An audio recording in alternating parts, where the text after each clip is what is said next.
Hey, welcome to the Plant Yourself podcast. I'm your host, Howard Jacobson. Before we get to today's show, a quick reminder that this podcast is free for everyone and supported by those who can afford it. So if you have found this podcast a useful companion during 2020 and you'd like to see it continue through 2021, I would invite you to go to plantyourself.com/gift if you are in a position where you have the means to support something that means something to you and hopefully you think is doing good in the world.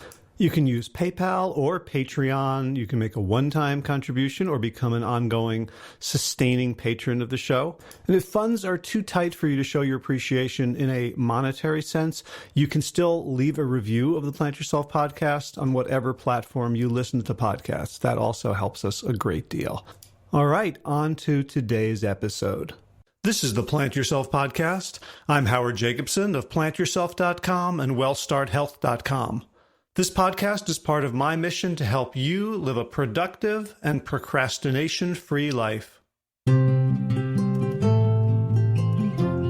Today's guest, Hillary Rettig, is both an activist and a productivity expert, which are two vocations that don't seem to have much in common at first glance.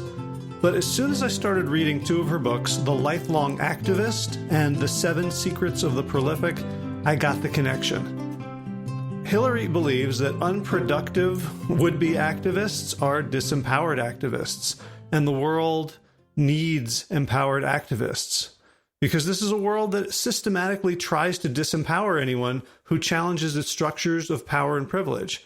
And so the last thing we need is to get in our own way when we stand up to injustice, whether it's around racial, economic, environmental, animal rights, sexual identity or orientation, class, anywhere we see a problem in the world, we need to be firing on all cylinders.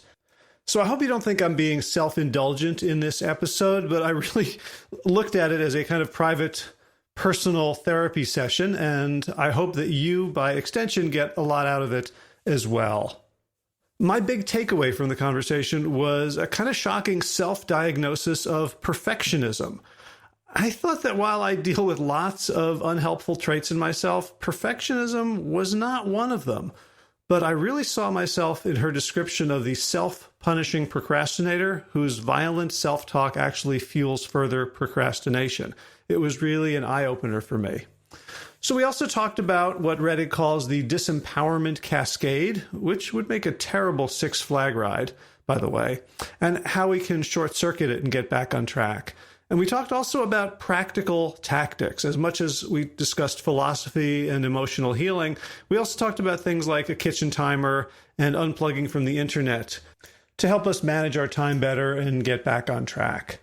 I have a feeling that this episode will go down as one of the most universally useful conversations I've ever shared, possibly right up there with Chris Voss's interview about negotiation. But you'll let me know and see if you agree. Today's announcements are quite brief. First of all, WellStart Health has started a new cohort this week. WellStart Health launched a new cohort of our 12-week on-ramp to health. And if you're listening to this on Tuesday the 22nd or Wednesday the 23rd, the day and day after the release of the podcast, you still, if you hurry, have a chance to get in on this run of the program. So just go to wellstarthealth.com/apply, fill out the information, and we'll let you know if you're a good fit, and then we can get you caught up so that you can hit the ground running with the program. Second thing, if you would like to become a WellStart Health certified health coach, we will be starting a new cohort of WellStart Health Coach training in March 2019, and we are going to fill that up early. So by mid-February, all the slots will be filled. You can find out all about it and sign up for an enrollment interview at wellstartcoach.com. And finally, Josh LaJaunie has been getting a lot of media attention for our book, Sick to Fit. He was on the Hallmark Channel's Home and Family show last week, as well as on a morning segment on KTLA in Los Angeles. He was extremely inspiring in both of those. In fact, the Hallmark appearance is the reason we started another cohort of WellStart Health, because there were so many people who listened to him for just 7 minutes and decided that they had to follow him and turn their lives around. You can see these media clips and lots more at the Well Start Health Facebook page. All right, that's enough about that. Let's get to our conversation about productivity and procrastination. Without further ado, Hillary Rettig, welcome to the Plant Yourself podcast. Thank you, Howard. I'm really happy to be here. So I was, looking forward to interviewing you on various topics, and then I jumped into the book, The Lifelong Activist, subtitled How to Change the World Without Losing Your Way. And I realized that this call is essentially going to be a therapy session for me. Okay. So there's so much in here where, I don't know, your editor must have taken it out, but you should have put comma, Howard, comma, in all these different sentences. So this really, really spoke to me. But before we get into it, why don't we just introduce yourself and a little bit about who you are and what you do? Okay, great. So again, I'm Hillary Rettig, and I've been vegan, which I think is probably the data point of most interest to the audience, for about 17 years. I actually became vegan at one of the animal rights conferences, pretty much a moment after watching Peaceable Kingdom. I am a native New Yorker. Now I live in Kalamazoo, Michigan, and I founded or co-founded Vegan Kalamazoo, one of the first vegan groups in this area. That was 5 years ago, and I'm happy to say now there are a lot more groups. I also do writing. Lifelong Activist was published by Lantern Books, which I think a lot of your audience is going to know. They do a lot of vegan books. And I also do work in productivity and time management and effectiveness, all from an empowerment perspective. So my other book is called The 7 Secrets of the Prolific, and I'm currently working on a book on joyful productivity for undergraduates, which should be out in 2019, and all about, basically empowering yourself to be productive and effective. So let's start there, because I am a productivity junkie, which is to say I could waste my entire life reading books and blogs on productivity. And, I get the irony. But I don't hear that approach about empowerment. I hear be productive in terms of efficiency, be productive in terms of ambition, in terms of success. How is empowerment a different flavor?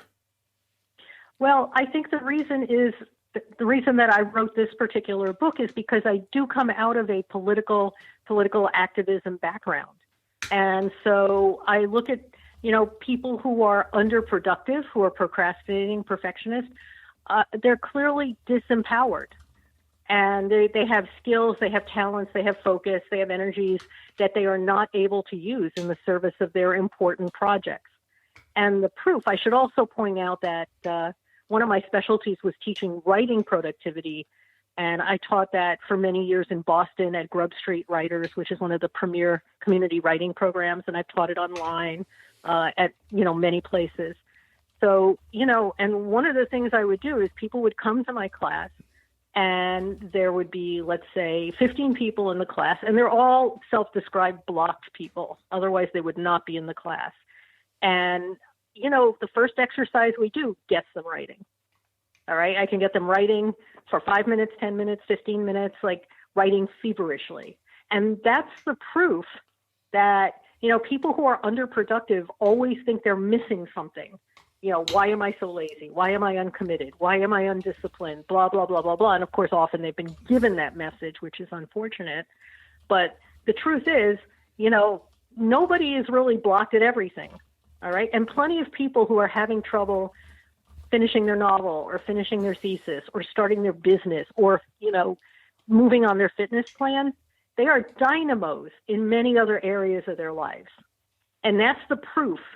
They're actually, even in many cases, the go-to person for many other people, which is not accidental because it's a sign of overgiving in many cases, and which will impact your ability to do your, get your own stuff done. But that's proof that they're not terminally lacking, in energy or focus or ambition or discipline, et cetera. So, again, this idea of disempowerment, you're not missing anything, but you are blocked from or constrained from using that which you have. And my approach is all about helping people understand that, recognizing the disempowering forces in their work and their context, and remedying that. I mean, what I suddenly started feeling when you were talking about that is, just like I can be angry at, systems of political oppression that are disempowering. Like, I just got angry at my bad habits, like in the same way. Like, how dare you keep me from, expressing what I'm here to express? Right. Well, so you're actually like homing right in on one of the essential things. So what you have to understand is that, your inner procrastinator is not your enemy. Okay. The inner procrastinator actually is an attempt to fight the other oppressors. This is a little complicated because, like I said, I usually, like when I teach like a 3-hour class, this comes out in hour 2, and you just ran right to it. Oh, well, but, feel free to take me down the the slow path. Okay, so let's try that. So procrastination is always caused, and our causes are always reasonable, always rational. It's just that procrastination is a suboptimal response. And if I could say that 20 times right now, I would. And I've done this work for, almost 20 years. I've worked with thousands of people in classes, coaching, etc. And I can say it again. Procrastination is always caused. Our causes are always rational, reasonable. The only problem is that procrastination is a suboptimal response.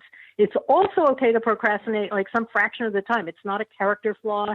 It's not a sin. It's just a suboptimal response.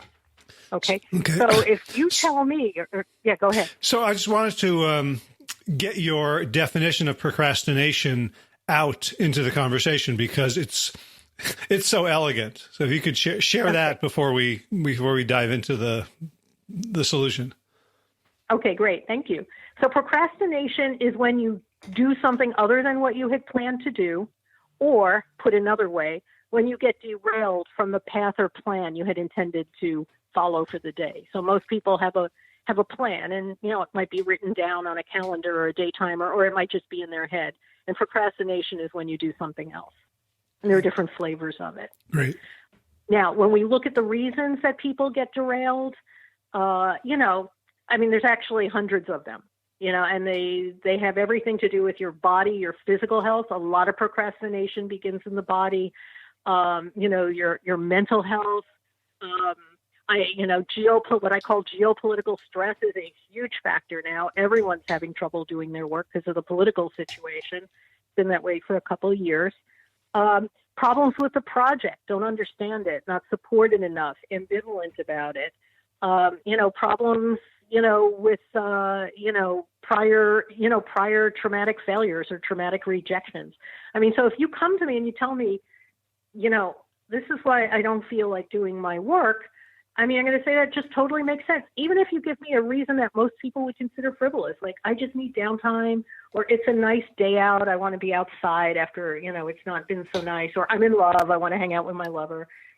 We're human. And those things seem very good and healthy to me, to want to be outside, connected with nature, be with one's lover, etc. Mm-hmm. And again, once in a while, it's not a bad thing to do. But obviously, if procrastination is your go-to response for all these kinds of obstacles and triggers, that's when there's a problem. Right. And one of the things I love about your writing is that at the same time, I felt like all these different chapters, you're giving me permission in certain ways that I didn't feel like I had to, mm-hmm. And I can go into some, specific examples, but at the same time, you're also holding my feet to the fire. And I'm curious about that dynamic, because I felt it sort of, a push and a pull around getting me to be much saner about my life and my work habits. Well, I want people, and I think it's appropriate. I think it's, I want good people to be productive. I want to help good people be productive. That's my mission. Now, let me go back to your question about, why you shouldn't be angry at, your inner procrastinator. And the reason is because there's procrastination, even though it happens in a flash, it's actually a multi-step process. And here are the steps. Okay, so the first thing is we encounter an obstacle. And like the ones I mentioned earlier, you could have a disturbing phone call, or you could be like overwhelmed by your project, or undersupported, or ambivalent, or something else. Any one of those other hundreds of things happen. Or you're working on it and you don't know what to do next. You're sort of stuck. Now, an empowered, productive person is going to encounter that barrier. First of all, they encounter fewer barriers, because as they encounter barriers, they deal with them definitively. For example, by saying, okay, no more phone calls until I'm done with my work. So they encounter fewer barriers, but when they encounter a barrier, this is how they respond. They say, oh, this is really interesting. I'm having trouble doing my work, and this is bothering me, and let me deal with that so that it doesn't happen again. And no shame, no blame, no guilt, just right to sort of neutral problem solving. That's what the more productive people do. What an underproductive person does is what I call the disempowerment cascade. And here's what happens. They encounter the same obstacle, and then the very next thing they think is, uh-oh, I may fail. And then the very next thing they do after that is panic. And the reason they panic is because they are perfectionist, and perfectionism is a big topic that, I'm sure we'll talk some about, but, we could talk about it for days. But it basically creates this all or nothing, now or never, do or die, hyper pressured. You can hear my voice, it's getting more intense. And so even the idea of failure, also an over-identification with the work. So the idea of failure is really just intolerable. It's not, it's not simply that the work isn't going to work. It's that I'm going to be a huge failure. Right. So you talk about, they encounter the obstacle. They have that. Yeah. So you talk about having the courage to fail, right?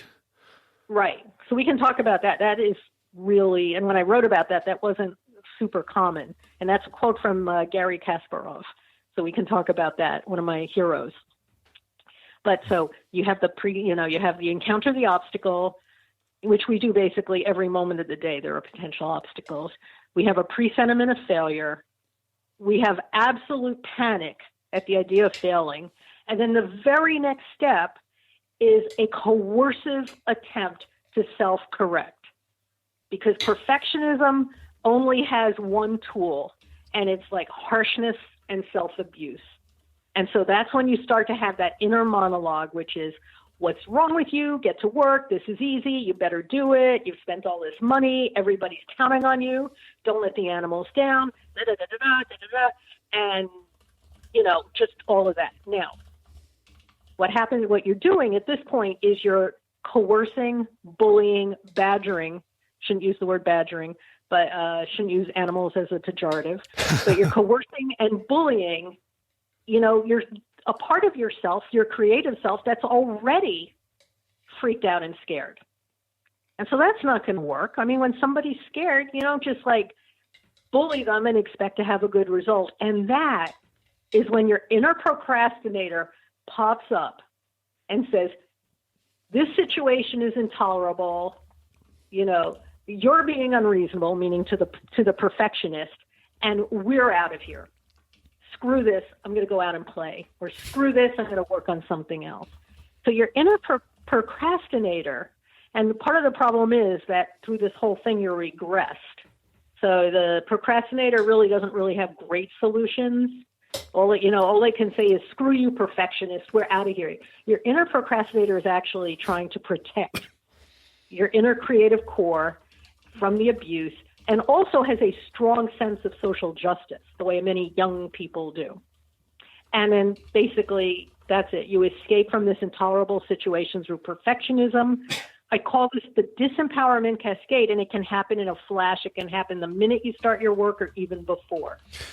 Wow. What I'm getting from all this is this cast of characters kind of is a microcosm of the work you're trying, like the world you're trying to fix, right? We have, victims, we have abusers, we have witnesses, yes. We have rescuers. Like like sounds like procrastination is this little tyranny that you've interjected into your own psyche. Well, I mean, and I can't remember what it is, but I know the firefighter term from integrated family systems or something.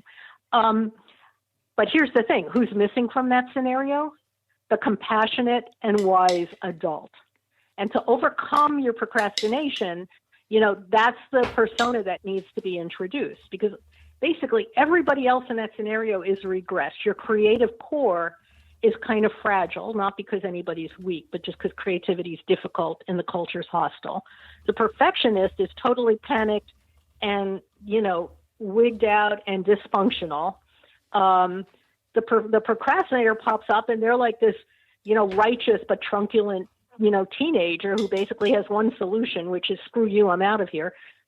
The solution lies in reintroducing the compassionate adult, who is the one that can say, okay, let's everybody calm down. Let's problem solve. Let's bring in some new resources. Let's be kind to ourselves. Let's skip all of the drama and just move on in a compassionate way.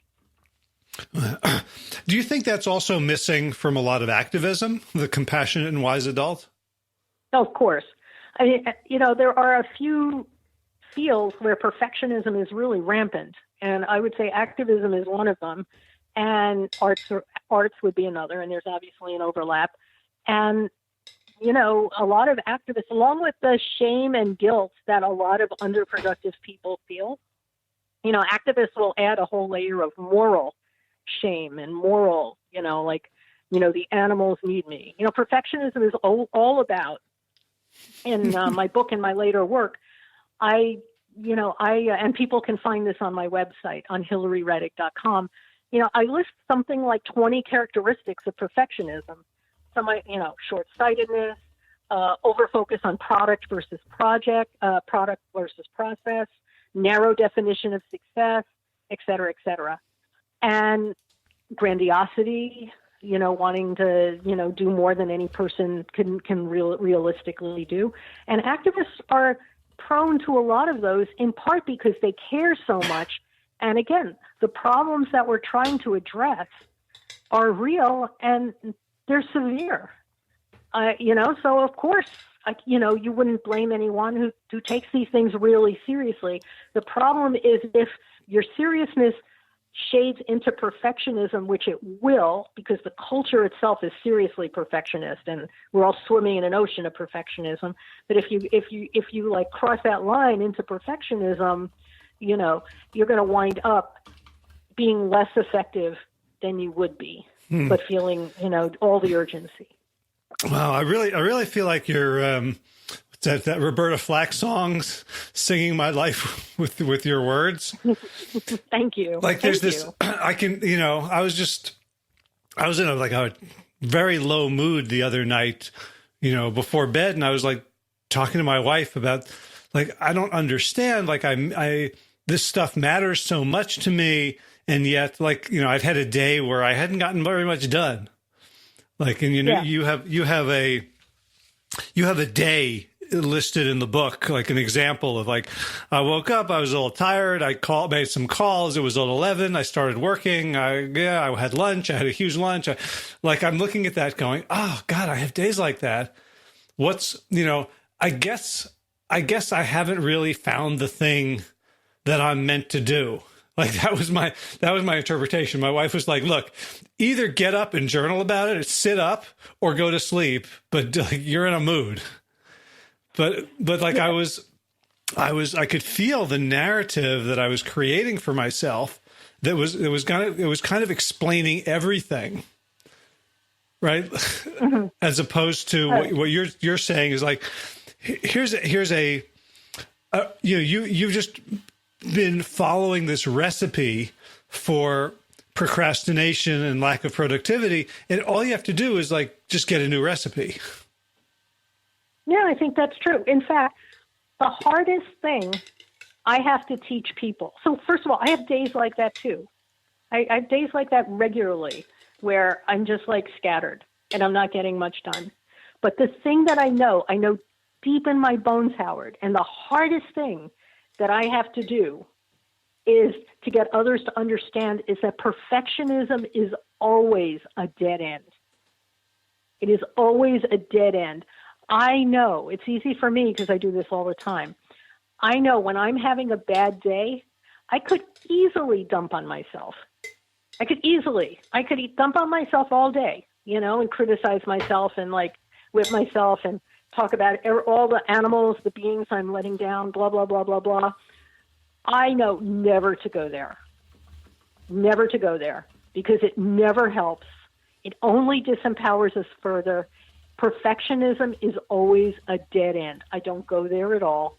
And it's the hardest thing because, again, the whole society is really perfectionist. All of our media is really perfectionist. All these things, I mean, you're involved, I think, with a lot of like the, like health and wellness kinds of stuff, right? Right. So the before and after, no pain, no gain. I mean, these are all, these stories of unlikely, successes. These are all perfectionist messages. And, the valorization of suffering, I should be like, I should be willing to like, suffer for my cause, all of these things. It really, if you look at a lot of activists suffer because they don't study, they're not professional enough in the sense that they don't study what works and what doesn't work. They're acting from their gut. But if you look at it, we have wonderful models in the animal activism movement and in other movements. If you look at the people who are really creating change, and it's like the epigram for the lifelong activist. I wrote this 400-page book, and then I found one line from Flaubert, right? Flaubert said, live your life regular and orderly like a bourgeois, so you may be wild and original in your work. Huh. So if you look at the activists who are really creating change, in many cases, they are not the ones, their lives look like ordinary, boring. And I mean, there are other quotes, from writing and the arts and all that. The people who really tend to get the most done are the ones, we love the dramatic stories, but the ones who get the most done are the ones who are actually from the outside, they're just kind of putting in their time. And from the outside, they look kind of boring. But again, perfectionism, self-criticism, self-harshness, lack of understanding, always a dead end. Mm. Well, and I teach that to people around their health and diet and lifestyle habits, right? So I should get it, right? Right, I tell people that beating yourself up is just feeding the cycle. Right. I think the difference is that that's like my core message. I mean, this is basically, I talk about that specific message all day and all night long, and I write about that message. And it just shows you how counterintuitive it is in this society. No pain, no gain. I mean, and shows you how and that's, I think, what makes it hard to hang on to it. What I do know is that when people finally give up / surrender / are tired of feeling,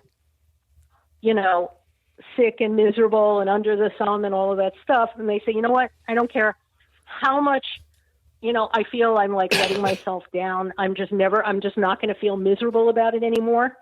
That's the turning point.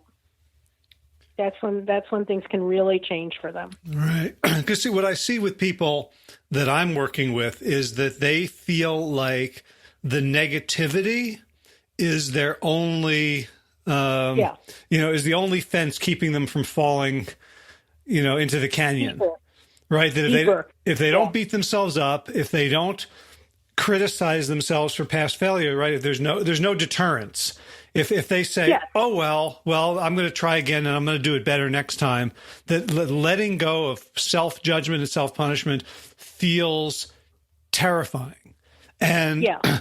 and I've never connected that message that I give to other people on a regular basis with what you've just told me about, that I'm applying to myself. That's exactly, how I will motivate myself. Like I'll look at people that I perceive as being far more productive than me, and sort of like want to get a whip to make myself run as fast as they do. Mm-hmm. And there are a bunch of, and look, you know what? If those punishments worked, leaving aside, first of all, they're immoral. They're inhumane, and punishment is an inhumane, immoral way to like live your life, or get others to live the life you want them to live. But let's face it, if that worked, we would all be super achievers. There are so many reasons why that doesn't work, leaving aside the immorality, right? I mean, one of them is that we become habituated to punishment, and so the first time you tell yourself, don't be lazy, do X, Y, Z, or the first time someone else says that to you, it's horrible. And, you feel, and you might be motivated to do it. But then the 10th time or the 20th time, you're like, screw you, I'm not going to do it. I don't care anymore. We become habituated to punishment, and we become alienated from punishers, including if those punishers happen to reside within us. And by the way, just like I hear this all the time, just like you would never, tell one of your clients or anyone you loved, get your act together, blah, blah, blah, blah, blah. I mean, the people listening to this, we wouldn't even talk to our dogs like that, right? And by the way, dogs are a great model for what I'm talking about. But, if you wouldn't tell it to someone else, don't tell it to yourself. And if it worked, we'd all be like super productive, but it doesn't. Okay. So I'm looking back at this, the steps of the, what did the cascade you called it? Yeah, the disempowerment cascade. Disempowerment cascade. So you have a 3-step model or three steps to not procrastinate that are very concrete and specific, and they're not emotionally laden. Can you find that people can just apply those and erase the emotional underpinnings or overlay of their procrastination, or do we need to shrink ourselves a little bit? Do we need to get psychological in order to get leverage to intervene? So first of all, I don't even remember what those are. I wrote the book a while back, and I've been writing other stuff since, so I don't remember what are those 3 steps. Let me see if I can remember, because they seemed really, really important, and I don't have it open in front of me. It was it showing up on time? Show up on time, start immediately, work for at least an hour. Yeah, let's change that. I think we can do even better than that. So first of all, yes, I've had a lot of therapy. I needed a lot of therapy, and I had a lot of therapy. And, I think one needs to be aware of one's motivations and, one's patterns that may not be helpful and may interfere with the ability to change. So, yeah, you do need that. The work I do is a really good complement to therapy, because a lot of therapists don't really understand about productivity in general and empowerment work in general. So a lot of people come to me, who also have therapists, because they want to take this next step and actually, get more empowered. Again, on my website, I have a lot of solutions to procrastination and perfectionism. Eventually, the root problem really is the perfectionism, because again, the procrastination is evolved in reaction to that. It's the perfectionism that triggers the procrastination, because that's what you're escaping from. In terms of exercises and solutions, you have to, I would say the core solution is to work in intervals. So literally get a timer. If there's something you're having trouble doing, get a timer and set it for a minute, set it for 3 minutes, 5 minutes, 10 minutes, whatever interval you can easily complete. And then, you do your work during that interval. And, there are other systems that recommend, for instance, a 25-minute interval. I won't mention any names, but, and, that's way too long for someone who's perfectionistically. I don't, by the way, talk about fear of failure. I talk about terror of failure. Because a lot of perfectionists, they over-identify with their projects. And so the idea of failing is actually a kind of ego demolition. So you start your timer at like 1 minute, 5 minutes, 10 minutes, whatever. Your inner perfectionist is going to say something like, 5 minutes, that's ridiculous. You're never going to get anything done. What a weakling. What a self-indulgence, blah, blah, blah. That's how you know you're doing it right. Because you listen and respect your inner perfectionism, but you don't really give them a lot of credence. The goal of the minute, the timed interval, is simply to put in your time. It's all about process and to stay, calm and, immersed and, and in process and just put in your time. Mm-hmm. We don't really care about the product. We just care about, that you develop this ability to just sort of immerse yourself in the process. So that, and, then when you're able to work, pretty reliably for 5 minutes, you can do 7 minutes, you can do 10 minutes, you can build it up. Your inner perfectionist, of course, is going to want to rush that. So you have to be vigilant. Mm-hmm. And then, there's things you can do with language. You really do have to watch your language and how you refer to things and how you label things. That's something else, that you can also, work on to overcome your inner perfectionist. Can you give an example? Yeah. Well, a lot of people just routinely refer to themselves as, I hate to even use the words, but lazy or stupid or slacking or uncommitted, or even hyperbole, like I've got a million things to do this weekend, my workout is a beast, whatever. That language is not helpful. I'm from New York and I love my hyperbole, but I had to let it go. New Yorker, some people may know Fran Lebowitz, who is a writer from New York, who was actually, unfortunately, became more famous. She was a humorist, and she became more famous for her writer block than actually her writing after a certain point. She just, for decades couldn't get anything done. She used to refer to her inner critic as a quote-unquote Nazi general. So that's like classically unhelpful phrasing, right? It only increases your fear. So, perfectionists use a lot of labeling. They use a lot of hyperbole. Like, oh, this thing I just did is garbage. Don't say stuff like that. Say what went right and what went wrong. And then also, to go back to a point you raised earlier, the fear that perfectionists have, as you pointed out, a deep terror of letting themselves off easily. And let me just say, all these things we're talking about, they afflict the best people. They afflict the people who care about themselves, care about quality, care about the planet, care about the people around them, the non-humans, etc. That, they want to make a difference. And it's the caring that kind of gets them into trouble, because it's hard to care and yet, maintain your effectiveness when the things you care about are so intense. Yeah. So let me tell you, part of my, meltdown the other night was actually saying, like my family on my mother's side were all, refugees from Nazi Germany, from Austria, from Eastern Europe, from the Holocaust. And so like that is like ingrained in me. Like that's kind of like one of the ways through which I see the world. So I'd had this really unproductive day, and here I am, I'm trying to help people like change their diets, which to me is like fundamental in healing the world.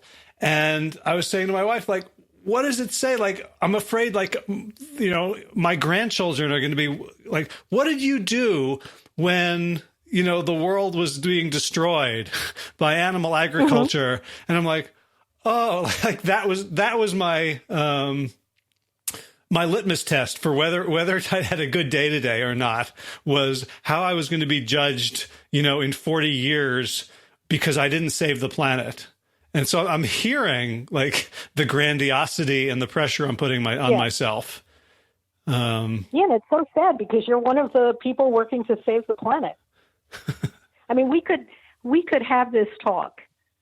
I mean, we should have this talk about, to me, it seems like you're in the right place doing the right stuff. The grandiosity may be this idea that you should be working at maximum capacity, like all the time, and maximum effectiveness every single moment of the day. And the analogy is like robots, except even robots don't do that. So, we could have that discussion. By the way, I mean, actual like Nazis to me, that's a really good reason to be distracted from one's work. So that's one of the better reasons. So we could go into that. We could go into that. But I forgot where I was a moment ago. Well, I told you this was going to turn into a therapy session. No, it's fine. It's just, I was just talking. I mean, let me just say, a lot of really like famous, I work with a lot of writers. So a lot of like really famous writers who normally don't have much trouble producing their work have like come out publicly in the last couple of years that they've had more trouble writing than ever before, because of the political situation, because of Trump. And, some people have described it like it's like a low-grade flu. It's just bringing everybody down. And it might even be literally like a flu. So, productivity is harder. One of my writer friends described like she felt like she was trying to write her book in the middle of the battle for Hogwarts. Hogwarts. Yeah. So, our reasons are always valid. Your reasons are too. We need to get, I think whenever you have a rhetorical question, like what were you doing, when animal agriculture was burning down the planet, you should answer it. I'm not, obviously you're measuring, a lot of people have in their heads, they have kind of a Platonic ideal. This is very perfectionist. They have a Platonic ideal in their heads of how they think they should behave and what they should be doing, that they are constantly comparing themselves to all day long and constantly falling short and constantly beating themselves up for. And that could be an animal activist. It could be a writer. It could be like an immigrant child and, first generation college student who feels obligated, because they've had these opportunities their ancestors didn't. And, that stuff has to be let go. You just have to just focus. Often it's idealized. By definition, it's kind of grandiose and unhelpful. But also daily comparisons that you're destined to fall short of, not useful. So how do we let go of those? I think you do your therapy. I do recommend one technique that's really useful is to dialogue with your inner perfectionist. One of the things that's really slippery about perfectionism is that its general objectives are mostly on target. Your inner perfectionist wants you to do good work, do it on time, do lots of it. So to that extent, it's right. But then it takes the next step and it says, you should do all this stuff every night. You should do all of this every day. You should be out on the barricades. You should do this and that and that. And if you don't, you're XYZ. That's where it screws up. So when you do your intervals, your work intervals, like I'm saying, and then, when you feel that inner perfection is coming up, either because you're disappointing yourself, a really good technique is to just dialogue with it. Grab a piece of paper, open up another window, and have a discussion with it. But it's regressed. So when you discuss, and I have examples of this on my website and also in like my more recent books, when you have the discussion, you don't let it abuse you. You're basically the adult talking with a panicked, regressed person. So just like you wouldn't let a kid say, you suck, you're, just like you wouldn't put up with that. You'd say, be polite, let's have a civil conversation. Don't accept it from your inner perfectionist. At the same time, you can tell your inner perfectionist, you know what? This part of what you're saying makes sense. You're right. I'm with you. We really do want to be as effective as possible. I really do want to boost my productivity. You're absolutely right. Part of the reason the perfectionist keeps coming back is because not only do we not deal with it, we keep shutting it down, and it just makes it angry, right? But if you can say, look, I agree with these goals. Let's work on them together, but no abuse, no unreasonableness. You can actually, and let's say you do your 5-minute interval, and your inner perfectionist is like, 5 minutes is nothing, but we should be doing 3 hours, blah, blah, blah. And you can say, well, isn't 5 minutes way better than not doing it at all? And literally your inner perfectionist will go, I guess so. And you can actually have that discussion, talk it down. Eventually it'll go away.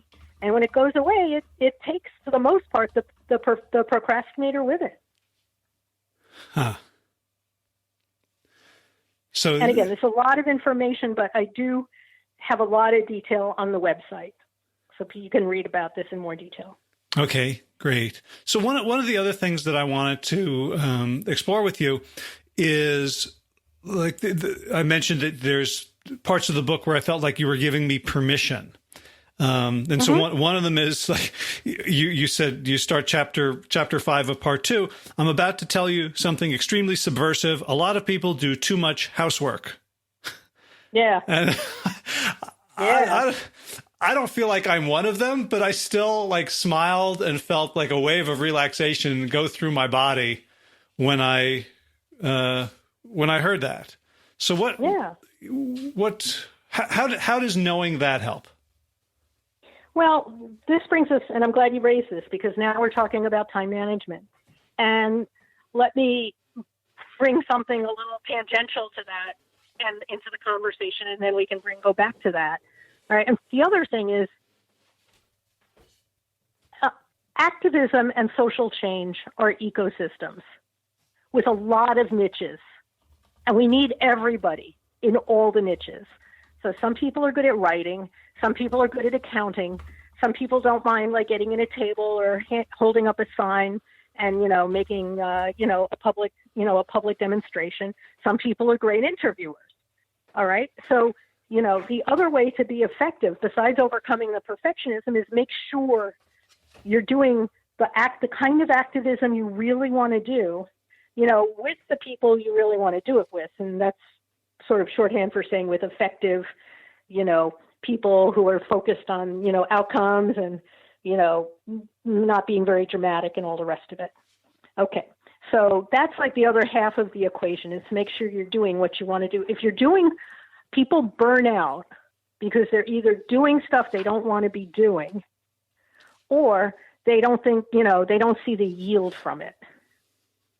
If you fix those two problems, then, it's not like you won't need to do plenty of self-care, or you won't need to take a sabbatical once in a while. But generally speaking, you'll have a much better time, get much better stuff done, and you will be a lifelong activist. You'll be able to sustain it. And, one thing that's not discussed enough is that activism is actually a lovely way to live. It gives you purpose. It puts you in touch with the right people, the right non-humans who are wonderful, all of that. Broadens, your life and experience and existence. It's a lovely way to live, lovely way to be. Now, about stuff like housekeeping and stuff, it's pretty simple. We don't have a lot of time. I mean, we don't have, if you sleep 7 hours a night, you're awake 119 hours a week.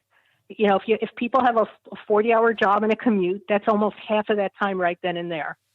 And then all the rest of the time is where you're supposed to do your relationships, your spirituality, your health and fitness, which is, You published a blog post I liked quite a bit about how moderation's not the answer, extremism is. Remember that one? Vaguely. Yes, now I'm quoting your stuff to you. Yeah, you right. said you got to be extreme, and I totally agree with that. But that takes time. Extreme, to be, halfway solutions don't get us very far. I've done a calculation. Like basically, the difference between being somebody pretty healthy and fit, I don't know if you'll agree, and not healthy and fit is roughly at least 20 hours a week, and often more like 30. By the time you exercise, think about your food choices, prepare the right food, etc. That's as opposed to just basically just sitting on the couch and, eating fast food. That almost takes no time. Anyway, we don't have much time. Right. And existentially, but also in terms of getting our stuff done and living a life of purpose and wholeness and connection. And so you really have to, and we don't have, even more valuable than time, I think, is our headspace. What we pay attention to and what we don't, and our cognitive load, they call it, and all the rest of it. So good time managers, you want to be pretty ruthless with your time and not overgive and really manage, bring down all the stuff that you're doing just out of obligation or, because you have to, or convention. You want to bring that down as close to zero as you possibly can, because there's plenty of other things to do, and your life will be happier the more of those you do, as opposed to the things you do just out of obligation. Right. So it sounds like you're kind of turning activism on its head in terms of like the public perception of what an activist does, in terms of you got to do hard work, you got to be fighting all the time, you have to sacrifice. And I know, you start out the book by using the example of Gloria Steinem, who, lived on airplanes and kind of didn't have a life. And, a lot of people, I think about like Nelson Mandela and others who kind of did sacrifice themselves and their family members in huge ways. But when you talk about this ecosystem, you mentioned like not everyone is going to be a super activist, that activism is actually a really pleasurable way of life. And I'm thinking also of my students and clients who aren't activists with a capital A, or wouldn't think of themselves as such, except they're getting healthy, losing weight, changing the way they eat, and representing this possibility of a better way to their friends, to their families, to their coworkers. And and they're not thinking of themselves as professional activists, but they're actually following something of a path of least resistance. Like, this is kind of fun. Well, I absolutely think if you live a life of your own values and integrity in a society that really pressures you not to do that, is definitely a worthwhile, important and an activist kind of endeavor. Exactly what you're describing.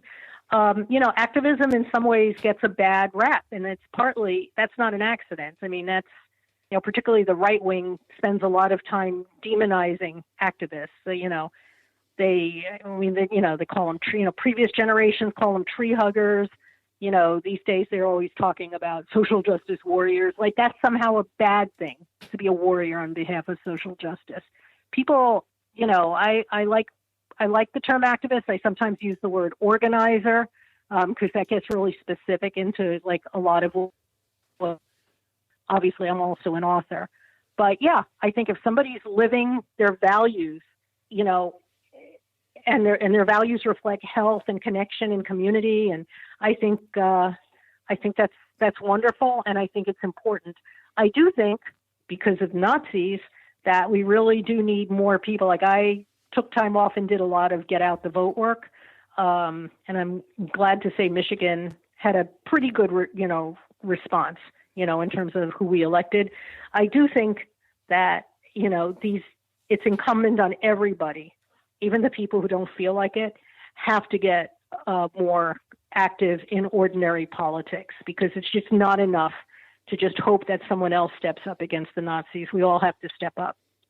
So, and I know that's a big ask, but, I think you framed it pretty well. What kind of society do we want to be? Do we want to leave behind for our kids, et cetera, et cetera? People do have to step up. And I think as a culture, we've kind of been coasting the last few decades. We've been a very rich culture, rich society. We've been, we've had the luxury of ignoring certain things, but I think that luxury has gone away. Yeah. And again, it's way easy. Like for me, maybe it's the New York thing. I love like knocking on strangers' doors and saying, hey, don't forget to vote. Who you're going to vote. I don't say who you're going to vote. I'm not allowed to ask that. But, this is who I think you should vote for. This is why, blah, blah, blah. And I love getting out on a table at our farmer's market and saying, hey, go vegan. I love that. I just dig it. I recognize that not a lot of people love that. But so not everybody doesn't need to do that, but everybody does need to do something. And if, a lot of people in our society just gave like a day a month to anti-fascist, political, vegan, some kind of community building work, ecological work, it would make all the difference. And by the way, from a time management standpoint, there is no more rewarding activity. I mean, if it weren't for previous generations of activists, we would all be in sweatshops working, 7 days a week, 80 hours, maybe even more a week, and, no health care, no nothing. All the things that make life worth living and make it possible for us to have healthy, productive lives with some modicum of happiness to the extent that we can is because of prior generations of activists. Right. So we need to pay it forward. Right. And, one of the things you talk about, I think relates to this in terms of we can be too comfortable to be an activist, is the AACL, right? What you call the average American consumerist lifestyle. Yeah. Like actually going out and doing that stuff is kind of a pain in the ass a little bit when I could just sort of sit home and watch Netflix, or there's new shows on Amazon Prime, or, we're getting into, Black Friday pre-cyber sales. Like there's lots of ways in which our culture kind of wants us, not weaned from the consumerist teat, so that we actually have to, go out and be independent activists. Yes. Yeah. And again, when you think about what that and it feels like a sacrifice, but it's actually a lovely way to live. I think the most important piece of advice, that I could share with people is to find their role models. Find the artists, find the activists, find the people who, maybe they've basically figured out how to devote their best energies to their kids, their family, or the local politics, the local community. Find the mentors because they're all around you. I know for many, many years I taught business and creative businesses in particular at nonprofits in Boston, how to start and grow a creative business. And every class had several people who were working, a full-time job with a long commute, and they spent their whole weekend, cleaning their houses, and they couldn't, and they were miserable. And they said, I really want to be doing more art, or I want to really start a business. And always in the same class, there were people who had figured out how not to do all of that and who could devote their best hours, and many of them to their art. Now, you're not going to be able to do that if you want to live materially the same way somebody would who is basically focused on material possessions. I'm not going to have the same lifestyle as, somebody who, basically wants to have the big house. I don't have the big house. I don't even have a house. I work 20 hours a week on my vegan group here, Vegan Kalamazoo. None of that's paid.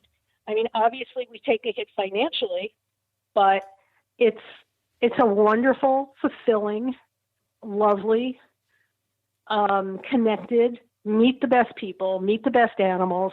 It's just a fabulous way to live. It's a fabulous way to live. Right. And, I have to say, I've never met an activist or an artist for that reason who, unless there was something else going on in their life, like a divorce or something, I've never met anyone who said, my life lacks purpose, my life lacks meaning, my life lacks aim. And And that's like this gift we give ourselves when we do activism. Plenty of other people are just going through the motions and not sure why they're doing it and don't know how to get away from that. Right. Well, I think it's the same dynamic that you describe in the perfectionist, actually causes the procrastination. So if our life lacks meaning, then we want to fill it with consumerism, right? The folks I know who have dropped 100, 200 pounds, they've all done it by rejecting large sections of, the American way of life in terms of, fill your belly with this, fill your mind with this. There's a wonderful, I can't remember the artist. There's a wonderful folk song called "Garbage," which each verse is we're filling our oceans with garbage, we're filling our air with garbage, and the last one is we're filling our minds with garbage. Right. That's totally plausible to me. Yes. Yeah. Right. I guess. And also, I don't know how deep we want to get, but, the political system, the social, the economic system, it really is designed to just kind of keep us, kind of like distracted and complacent and to blame ourselves for our problems when that's clearly, in many cases, we are being disempowered. As you know, a lot of the people, who are struggling with weight problems, it's really, a lot of like obesity and other, lifestyle kind of maladies, they correlate with class. Poor people suffer worse. And so, if it's correlated with class, it can't be all about their choices. Right. And there's where we started the conversation, I think there's a need for sort of compassion and balance, because when as I said, like I'm now angry at the inner forces that are disempowering me. Like it almost feels weird to be focusing on the outer forces when there's things I can do about my own habits and activities in the moment. And so It's like, right, there's a balance between taking responsibility and still acknowledging that there's, environmental and ecological constraints. No, there isn't. Don't worry about it. Look, the part of you that's mad is the perfectionist part. Let me make this. No, perfectionism is always a dead end. Perfectionism is short-sighted. It's impatient. Okay? It's punishment. All right? It really is about acceptance in the moment. And you know what? We're not, it's not about measuring ourselves against our ideal or what we could possibly do, or what we've done in the past and we're hoping to replicate. It's not about comparisons. It's not this or that. It's basically about being in the moment and like doing the best we can within that moment, but never punishing ourselves. Okay. So the part of you that's like impatient is perfectionist. It's right. And it's always a dead end, Howard. Always. Okay, so let me try to say it again, because I think there was something else I was trying to get to. So I appreciate you sort of helping me notice the language that's part of the issue. So what I was trying to get at was, for me there's ways in which I feel disempowered by society, and I have very little to complain about as, cis white male, right, with a Ivy League education. So when I'm thinking about like where disempowerment comes from, it's both true that we disempower ourselves and that there are social forces, ecological forces that disempower us as well. And it feels important to address what we can do, cultivating our own gardens without turning it into victim blaming, without then saying that, because I have room to maneuver in ways that society doesn't affect, that I'm only going to focus on that and pretend that there aren't these external constraints. Am I making any sense? Yeah, except I think that I think the internal forces are caused by the external ones. Okay. So I think that if we were raised in if we were raised in a society that was not perfectionist and where people were raised to achieve their, maximum potential, and I should also say, when I say productivity, I'm always talking about somebody working up to the level that they find fulfilling and satisfying. So I'm not talking about like 5 hours of activism a day or 100 pages of writing a week or whatever. I'm just talking about working to their natural capacity, which changes. But yeah, it's always caused, and the cause is always outside ourselves. Sometimes it's in the work itself, and sometimes it's in our history. So I do think, and I should be very honest as well, and I should say that I think I'm somebody who, finally, I'm about to turn 60. It took me a long time, but I feel like I've, finally gotten my act together in a lot of ways, and I'm in a position where I can help a lot of people. But I myself struggle with weight. I come from a very addictive family. My dad, weighed over 400 pounds for much of his life, although he did manage to lose it by going vegan at the time, although nobody ever called it vegan back then. But I do, I feel like, weight and fitness is truly my last frontier, something I work on and I do struggle with.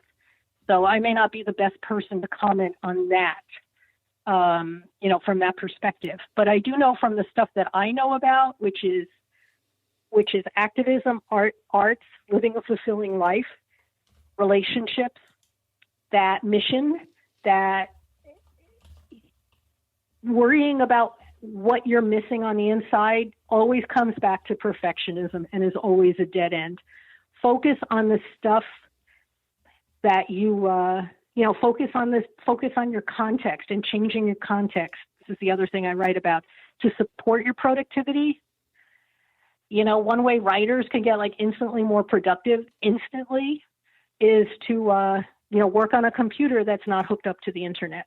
Mm-hmm. Now, this is something that a lot of professional writers do, and that a lot of, people who wish they were more productive think is a radical step. But this is like, writing productivity 101. So it's really about, focus on the things you can change.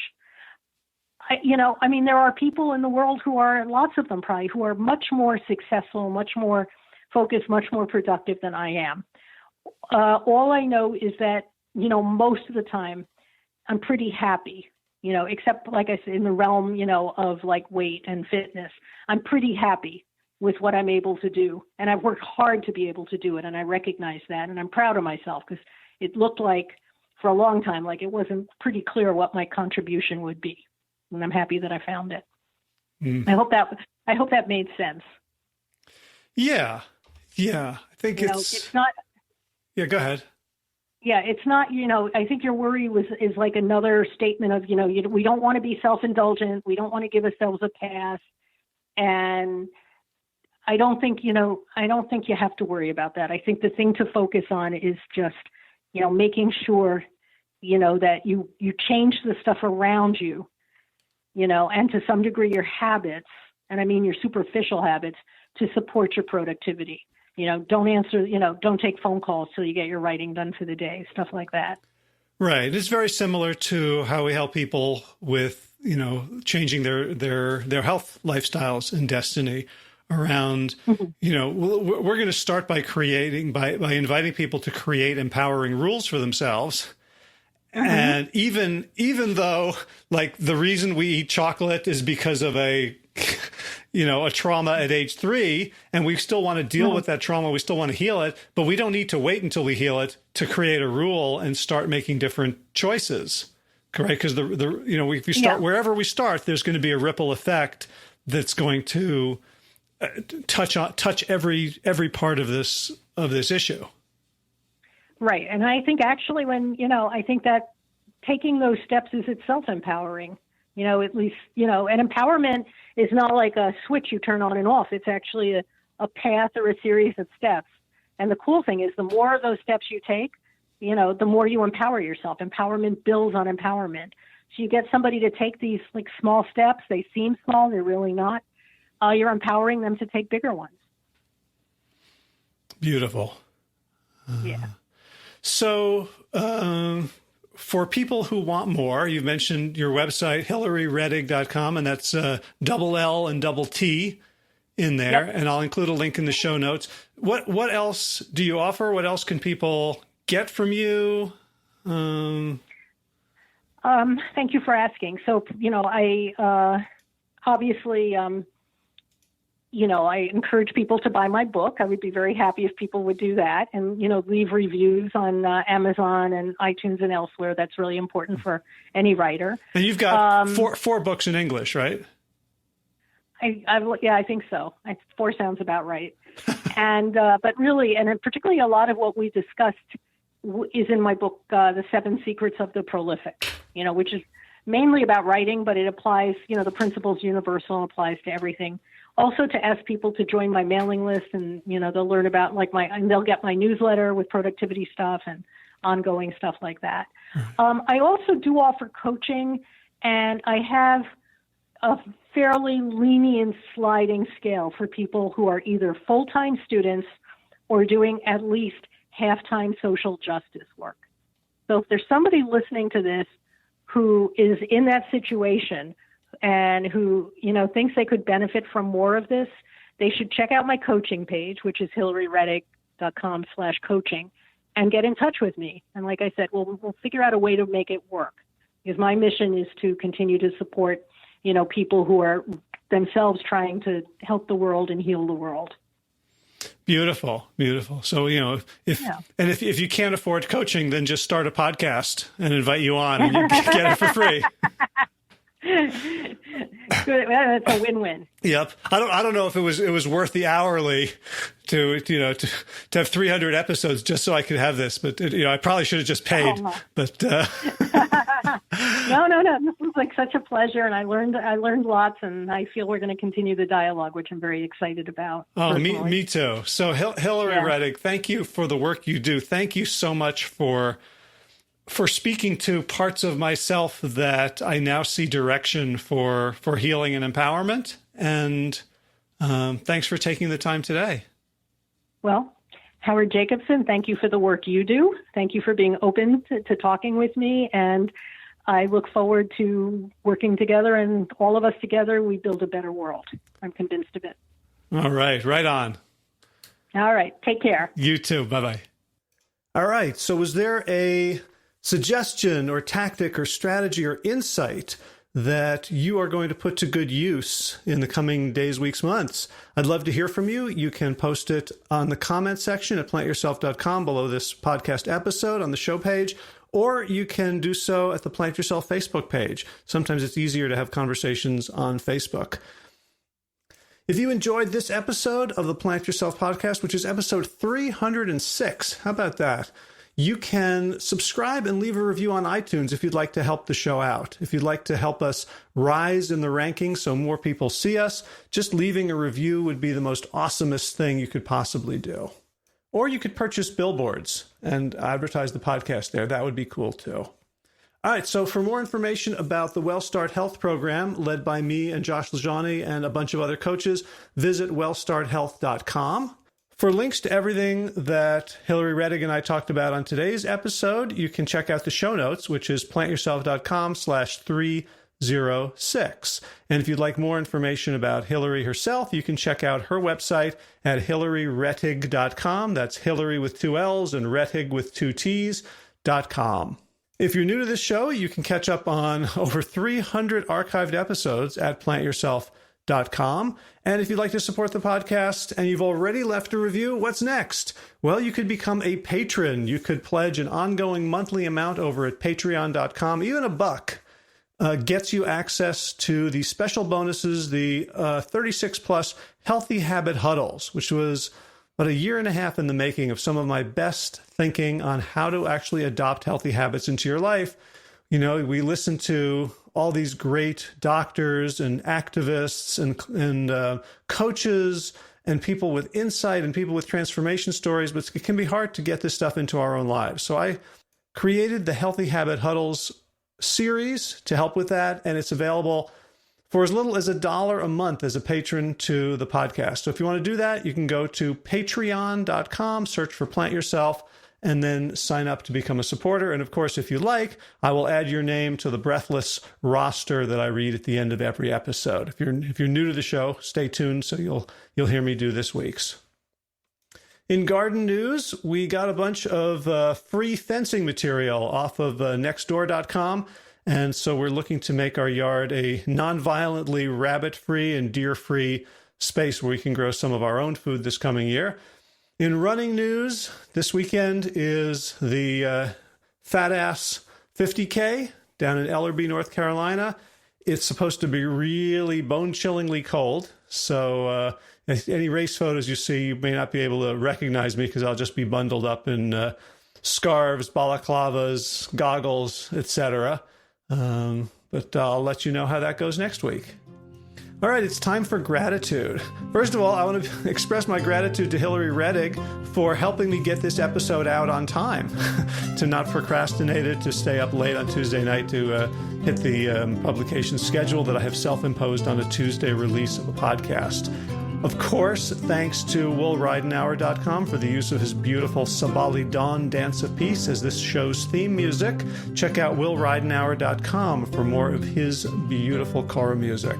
And of course, thanks to all of you Plant Yourself podcast patrons, the people who make this show possible by allowing me to responsibly spend time on this every single week, knowing that there's money coming in to pay the mortgage and the electric bill and all that good stuff. Here you go. Kim Harrison, Lynn McClellan, Anthony Disson, Brittany Porter, Dominic Marrow, Barbara Whitney, Tammy Black, Amy Good, Amanda Hatherley, Mary Jane Wheeler, Ellen Kennedy, Melissa Cobb, Rachel Burns, Christine Nielsen, Tina Sharf, Tina Hare, Jen Volkanovsky, David Bizek, The Mysterious, Michelle X, Elspeth Pelton, Victoria Dolanova, Leah Stoller, Alan Christensen, Colleen Peck, Michelle Andrew, Josina, Julianne Rowland, Stu Dolnick, Sarah Durkis, Rhymes with Circus, Kelly Cameron, Wayne Pedersen, Leanne Peterson, Janet Selby, Claire Adams, Tom Franzek, Jeanette Bennett, Gilles, Sarah David Donahue, Blair Cyber, Doron Avizo, Jill and Carolyn Argentati, Josie Friesen, Ruth Ann Funderburg, Misha Rosen, Michael Warbeck, The Equally Mysterious, Tracy Z, Alicia Lemus, Rebecca Hughes, Val Linneman, Rhymes with Cinnamon, Nick Harper, Stephanie Holmes, Martha Bergner, Nicole Ramsey, Susan Amon, Molly Levine, The Inscrutable, Harry R., Susan Laverty, The Panda Vegan, Craig Kovic, Adam Sharp, Karen Burry, Heather Morgan, Ashley Corcoran, Kelly Machia, Deanne Norton, Bonnie Lynch of Plant Happy Oregon, Sabina Kurtzels, Nigel Davies, Marion Blum, Teresa Copel, Shel Rudless, Julian Watkins, Britt O'Connell, Brian Sheridan, Shannon Hirschman, Kate Rolls, Linda Ayat, Julie Langholm, Hedda Cardiza, Susan Watt, Connie Hainline, Aaron Greer, Alicia Davis, Aviva Lell, Heather O'Connor, Carolyn Jensen, Sherry Orlikowski of Plant Powered for Health, Karen Smith, Scott Morani, Karen and Joe Crabtree, Tanya Lewis, Kirby Burton, Teresa Carell, Kevin McCauley, Elizabeth Rothschild, Kelly Baker Miracle, and Jesse Cheryl Dwyer, Jenny Hazelton, Valerie Peltier, Peter W. Evans, Colleen Harrison, Justine Divot, Joshua Sommermeyer, Dennis Bird, Darby Kelly, Lori Fanny, Linnea Lundquist, Valerie Hummel, Deb Casilla, Emily Iconelli, Levy Wallach, Rosamund McAtee, Dan Picorni, Stephen Lehman, Patty DiMartino, Mike and Donna Karts, Deanne Bishop, Bilberry Elf, Gunter Schmidt, Marjorie Lewis, Kelly Molden, Tricia Adams, Ian Kramer, Nancy Sheldon, Lindsay Bayshore, and Gunn Marrett for your generous support of the podcast. That's it for this week. As always, be well, my friends.